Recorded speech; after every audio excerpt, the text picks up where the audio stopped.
Meet Sam. Today's a busy day for her. She's been in and out of multiple meetings throughout the day. In between meetings, she's been reviewing and responding to emails on her laptop.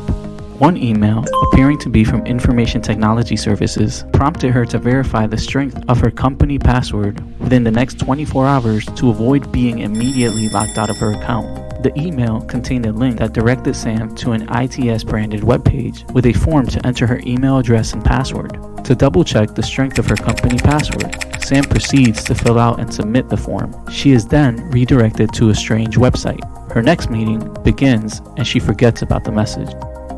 While seemingly minuscule, this scenario presents potential concerns typically associated with phishing attacks. And no, we're not talking about what may be your favorite aquatic hobby. We're talking about phishing spelled with a PH, also known as social engineering, which refers to a technique that is often used to trick people into giving up their personal information.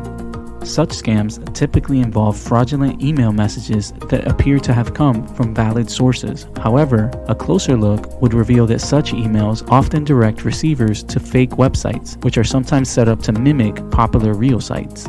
It's important to be vigilant of such attacks because they typically attempt to trick receivers into revealing personal information like account passwords and credit card information. By following the directions in the email, Sam may have inadvertently compromised her personal information or downloaded harmful files on her system. Let's take a closer look at some of the cues and signs Sam should have considered to determine if this email was legitimate or a phishing scam.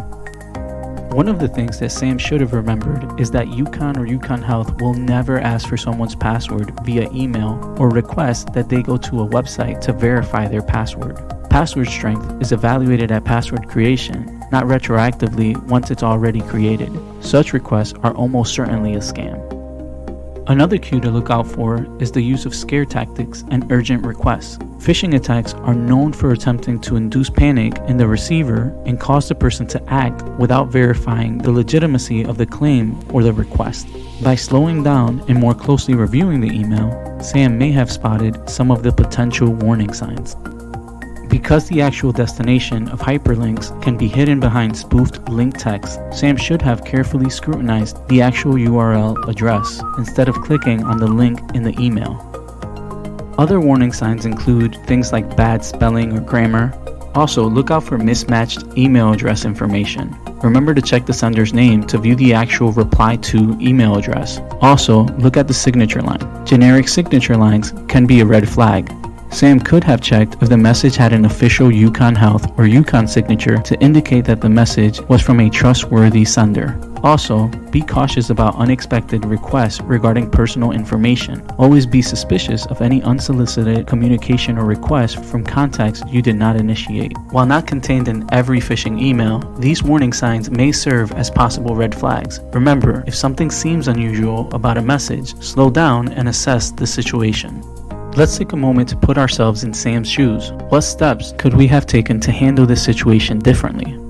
A good first step is to review the email message for the warning signs we previously discussed. If you suspect that the email is a phishing email, immediately report it and then delete the message from your inbox. UConn employees can report possible phishing messages by forwarding them to reportphishing@uconn.edu. UConn Health employees can report possible phishing messages by clicking on the Report Phishing button within their Outlook. If that doesn't work, you can forward it to the service desk at servicedesk@uchc.edu.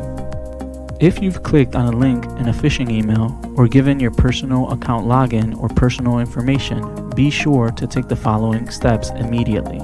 First, change your password directly through the appropriate official UConn Health or UConn website. To learn more about which website to use to reset your password or which offices you need to immediately notify after resetting your password, view the accompanying resource. Also, review your account statements and activity. It should also be noted that ITS monitors for suspicious activities associated with phishing attacks. And lastly, run a virus scan on your computer to detect and remove any potentially harmful software downloaded on your system after clicking on a link.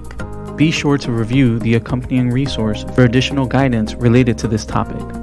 Thank you for your time, and be sure to check out other informational compliance clips in the near future. As always, please feel free to contact the University Compliance Office for information related to this or other compliance matters.